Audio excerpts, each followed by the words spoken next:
बोरीत चोरट्यांचा धुमाकूळ, एका रात्री 4 दुकानांवर डल्ला, व्यापारी वर्गात भीतीचे वातावरण, पोलिसांकडून तपास सुरू.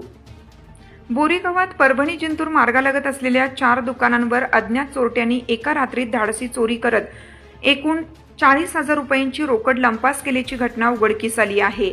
या घटनेमुळे व्यापारी वर्गात भीतीचे वातावरण निर्माण झाले असून अज्ञात चोरट्याविरुद्ध बोरी पोलीस ठाण्यात भारतीय न्याय संहिता BNS कलम 331(4) व 305(a) अन्वये गुन्हा दाखल करण्यात आला आहे.